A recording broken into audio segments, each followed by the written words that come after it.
तो भाई ये रहा आपका 2026 का रिजल्ट, यानी कि टेक्निकली आपका ये 2025 का रिजल्ट है, जो हम बात कर रहे हैं आपके दिसंबर 2025 के बारे में। ठीक है, दिसंबर 2025 का अगर आपने एग्जाम दिया है तो ये रहा आपके सामने cut off. Unreserve category OBC, EWS, SC, ST, PWD, VIUR और पीडब्ल्यूडी एचआईयूआर में आपको देखिए 234 से लेके आपकी 186 तक गया है आपका यहाँ पर जेआरएफ के लिए, और यहाँ पर नेट के लिए गया है आपका 206 से लेकर 112 तक के लिए। ठीक है, पहले हम बात करेंगे यहाँ पर नेट के बारे में। नेट में देखिए आपको 206 नंबर लाने थे अगर आप अनरिजर्व कैटेगरी से थे।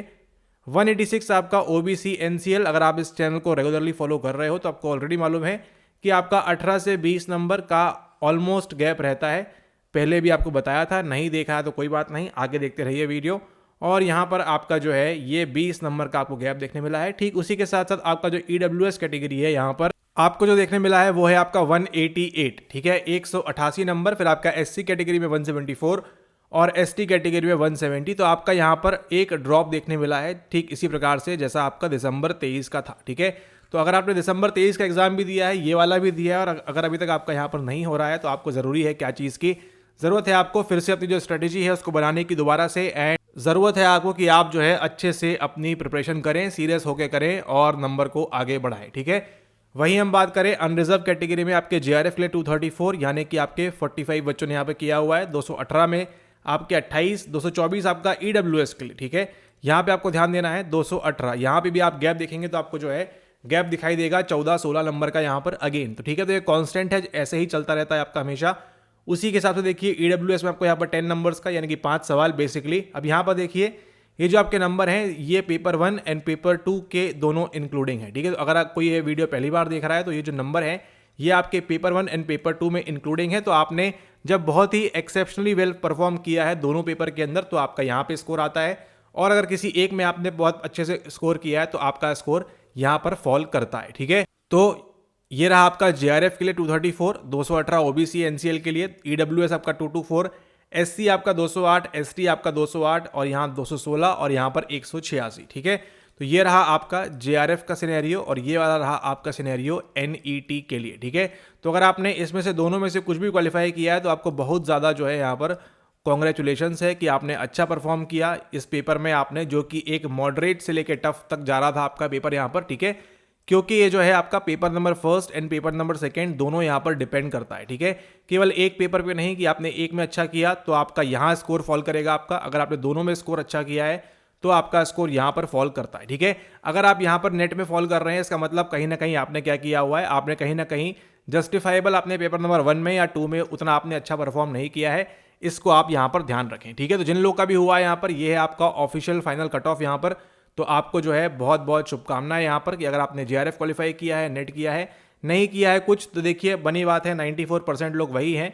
एक मैक्सिमम पूल जो है बच्चों का यहाँ पर वही है, वो कितना है वो है आपका 94% जिनका नहीं होगा। ठीक है, और ये 94% बच्चे अगले सेशन में यानी कि जून 26 सेशन के अंदर भी इतने ही बच्चे रहेंगे, फिर आगे जब भी होगा। ठीक है, तो जब तक निरंतर परीक्षा चल रही है वाली तब तक आपके 94% लोग जो है क्या रहेंगे, वो अनहैप्पी रहेंगे। ठीक है, तो आपको अनहैप्पी से हैप्पी कैसे होना है, जब आप उस 6% के अंदर और उस 1% के अंदर जब आप आओगे तब आप जो है अच्छे से परफॉर्म कर पाओगे और अच्छे से आप जो है यहाँ पर आपको अपनी जो स्कोर है इम्प्रूव करना है। 94% से बाहर निकल के आपको या तो इन 6% या तो इन 1% के अंदर आने का आपने प्रयास करना है आने वाले जून सेशन के लिए। ठीक है, उसी के साथ देखिए यहाँ पर आपको एक बात, अगर जिन लोगों का रिजल्ट आ चुका है उन्होंने देखा होगा कि आपके यहाँ पर, और जिनके पास नहीं है उनको बता दें यहाँ पर कि आपके जो बच्चे बैठे थे वो कितने थे, वो थे आपके 29,000 के आसपास। ठीक है, 29,300 लोगों ने क्या किया था यहाँ पर रजिस्टर किया था। ये काफ़ी बड़ा नंबर है।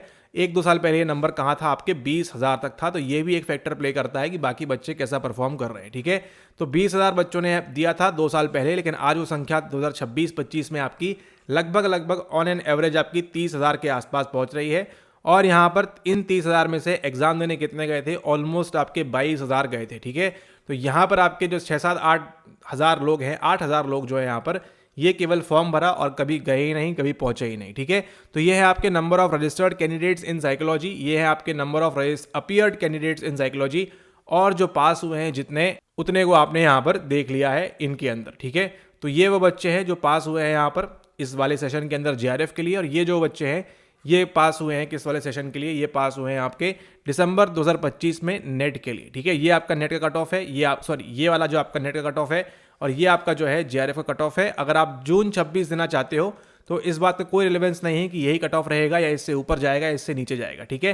टोटली किस पर डिपेंड करता है, डिपेंड करता है कि आपका पेपर कैसा हुआ था और उसके साथ साथ कितने लोग यहाँ बैठे थे, ठीक है। तो जब यहाँ पर 30,000 लोग बैठे हैं तो बट ऑब्वियस सी बात है आगे आंकड़ा 31, 32, 35 इतने जो लोग हैं ये आगे आपको शोर शॉर्ट इंक्रीज होते हुए दिखाई देंगे, ठीक है। तो अगर आप यहाँ पर वीडियो देख रहे हो और फॉलो कर रहे हो उन 94% के अंदर, ज़रूरत क्या है आपको ज़रूरत है उन 6% के अंदर जाने की, डिपेंडिंग अपॉन एज और कुछ जो फैक्टर्स हैं आपके वो, उसी के साथ साथ ज़रूरत है आपको यहाँ पर 1% के अंदर जाने की। कितने ही लोग यहाँ पर है जो काफ़ी बार अटेम्प्ट दे चुके हैं, 2 अटेम्प्ट, 3 अटेम्प्ट, 4 अटेम्प्ट, और फिर भी जो है सुधार कार्य नहीं कर रहे हैं, तो उनके लिए जो है आगे भी दिक्कत आएगी, क्योंकि आगे भी जो है कंपटीशन आपका टफ होता जाएगा। पेपर का पैटर्न देखो आप यहाँ पर, दिसंबर 25 में कुछ नई चीज़ें इंक्लूड की गई हैं, पेपर और जो है ट्रेंड मूव कर रहा है, तो वो भी हम देखेंगे आने वाले वीडियोस के अंदर। लेकिन एक चीज़ जो कॉमन है इन सब के बावजूद, यहाँ पर कुछ भी होता रहे उन सब में एक चीज़ कॉमन है, वो क्या है, वो है आपके PYQs, ठीक है। तो PYQs इस बार भी आपके 70 से 80 रिपीट हुए हैं और आगे भी आपके 70 से 80 रिपीट होंगे, क्योंकि इनके पास ज़्यादा सवाल पूछने की गुंजाइश नहीं है, ठीक है। जो गुंजाइश है वो केवल 10 से 15 नंबर के अंदर करते हैं, इतना आपको ध्यान रखना है, यानी कि 10 से 15 सवालों में करते हैं। बाकी जो आपके मैक्सिमम सवाल हैं वो आपके 70 से 80 सवाल जो है केवल और केवल आपके PYQs आते हैं। आप पुरानी वीडियोस जाकर देख सकते हैं या फिर आने वाली वीडियोस भी आगे आप यहां पर देख पाएंगे, ठीक है। तो इसको आप यहां ध्यान रखें, PYQs आप अच्छे से लगाइए, बार बार लगाइए। हम तो ये कहेंगे आपको कि सिलेबस भी अगर आप नहीं पढ़ते हो तो चल जाएगा काम आपका, अगर आपका उद्देश्य केवल नेट क्लियर करना है तो, ठीक है। अगर आपको केवल नेट करना है तो सिलेबस नहीं पढ़ोगे आप तो आपका हो जाएगा, कोई दिक्कत की बात नहीं है। लेकिन अगर आप चाहते हो JRF के लिए तो JRF में आपको जो है paper number 1 and paper number 2 दोनों आपके लिए बहुत ज़रूरी होता है, और उसमें यहाँ पर आपका जो लक फैक्टर है वो भी काम करता है कि कितने लोग बैठे हैं, कितना स्कोर किया है, क्या आंसर की में चेंजेस हुए हैं, नहीं हुए। और एक बात यहाँ पर आंसर की में देखिए, चेंजेस की आप अपेक्षा कभी ना करें, ठीक है। बहुत ही रेयरेस्ट सिनेरियो में जो है वो आंसर आपके चेंज करेंगे, तो उसके लिए आप परेशान ना हो। अगर आपको पास होना है तो जो आप एग्जाम के दिन करके आओगे आप उसमें पास हो जाओगे, बाकी आप आंसर की के चक्कर में आप केवल अपना मनी वेस्ट करते हो और ये सब चीज़ें यहाँ पर होती है, जो बहुत ही लाजमी सी बात है, आपको हेल्प नहीं करेगा, ठीक है। आपको हेल्प क्या करेगा कि ऑन दैट डे, यानी कि जिस दिन आपका एग्जाम है उस दिन आपने जो कर दिया वो कर दिया, ठीक है। बाद में तो केवल वो आप जो किस्मत के भरोसे है वो बैठ सकते हैं, लेकिन एग्जाम के दिन आप क्या करोगे वो डिपेंड करता है सोलली आपकी मेहनत के ऊपर, ठीक है। आपने PYQs को कितनी बार किया हुआ है, क्या रहा है क्या नहीं रहा है, ठीक है। आप किस प्रकार से पेपर को देखते हो, किस प्रकार से आप एग्जाम के अंदर बैठे हो, क्या माइंडसेट है आपका यहाँ पर, कितनी बार आपने प्रैक्टिस की हुई है उन्हीं सवालों को लेकर बार बार, वो सब भी चीज़ें यहाँ पर डिपेंड करती हैं। और उसी के साथ साथ आपको यहाँ पर कोल्बर की तरफ से, एरिक्सन की तरफ से, जीन पियागेट की तरफ से, आपके सिगमंड फ्रॉइड की तरफ से, इन सब की तरफ से भी बधाई, क्योंकि ये देखिए ये जो आपके 8-10 नंबर हैं फ्री के नंबर है, ठीक है। अगर इन सवालों की जगह कोई एकदम नया टॉपिक लेके आया जाए, ठीक है, हेनरी स्टार्क सुलिवान के बारे में पूछा जाए और आपको यहाँ पर और कार्ल यूंग के बारे में पूछा जाए, या फिर आपके और भी जो है आपके ऑलपोर्ट वगैरह दूसरे भाई लोग उनके बारे में पूछा जाए, ओशियन थ्योरी पूछी जाए डिफिकल्ट बना के, तो जो कट ऑफ है आपका 206 गया है, इससे भी आपका कम 280, 180 ऐसा आ जाएगा, ठीक है। लेकिन चूंकि पेपर का पैटर्न ऐसा घिसा पेटा वाला है, यहाँ पर वो PYQs आपको रिपीट करके पूछते हैं, तो आपके लिए स्कोरिंग करना आसान हो जाता है और ज़्यादा कुछ डिफिकल्टी आपको आती नहीं है, ठीक है। केवल आपको क्या करना है, अच्छे से PYQs लगाने हैं अगर आप जून 26 सेशन के अंदर दे रहे हो तो, ठीक है। पुरानी वीडियोस काफ़ी सारी है, आप उनको जाकर देख सकते हो किस प्रकार से PYQs आते हैं, और आगे भी जो वीडियोस आएंगी उनसे भी आपको सीखने मिलेगा कि किस प्रकार से PYQs आता है।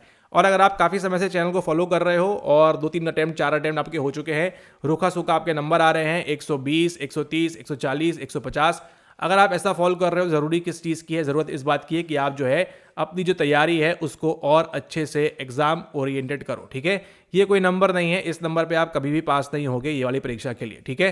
तो इसको आपको ध्यान रखना है। कट ऑफ आपका जो है 206 गया हुआ है, और आगे भी आपका कट ऑफ देखिए कोई कंफर्म नहीं है, 206 रहेगा, 212 रहेगा, लेकिन आपको क्या करना है, आपको अपना जो है बेस्ट परफॉर्म करना है। और बेस्ट परफॉर्मेंस कैसे होगा, जितना आप PYQs करके जाओगे उतना आपका बेस्ट परफॉर्मेंस होगा, आपको और कुछ सोचने की आवश्यकता नहीं है।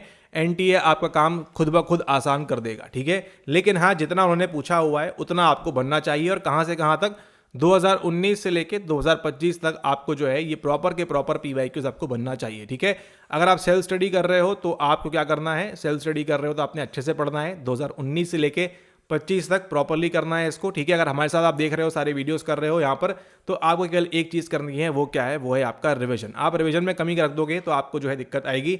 रिवीजन कम नहीं करना है, मैक्स टू मैक्स आपको क्या करना है, चीज़ों को रिवाइज करना है, प्रॉपरली इंप्लीमेंट करना है और आगे ताकि आप भी जो है इस प्रकार से 206, 180 जो भी आपकी रेंज में कट ऑफ है उसको आप यहाँ पर बड़े आराम से क्लियर कर पाए। ठीक है, तो ये रहा आपका फाइनल कट ऑफ। अब ये आप ऐसा ना करें कट ऑफ की वीडियो देखते बैठे कि ये कट ऑफ जा रहा है, इसके पहले ये था, वो सब बाय आडंबर है, उससे कुछ फायदा होगा नहीं आपको। लेकिन हाँ, आज से ही स्टार्ट कर दो कि आप PYQs लगाना।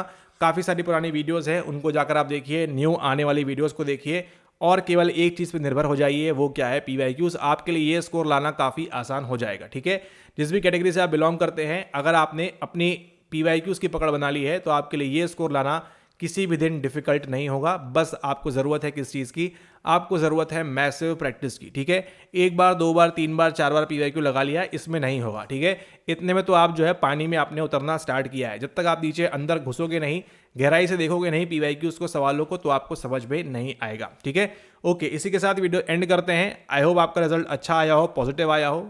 94% लोगों का तो नेगेटिव ही आएगा और ये हमेशा आएगा, प्रैक्टिकल बात है। तो अगर आप यहाँ नेगेटिव में हैं तो आप ट्राई करें कि यहाँ पर आप ट्राई करें पॉजिटिव की तरफ रिपेल होने का। जून 26 के अंदर केवल आप PYQs लगाना स्टार्ट कर दो और आप देखिए आपकी किस्मत, आपका रिजल्ट, आपका स्कोर, सब कुछ फटाफट बदल जाएगा। ठीक है, PYQs लगाइए प्रॉपरली, ये स्कोर आप अचीवेबल है। अब देखिए, ये स्कोर अचीव करना है तो आपको पेपर नंबर 1 एंड 2 दोनों के PYQs में पकड़ बना के रखनी होगी। ठीक है, ओके, इसी के साथ धन्यवाद।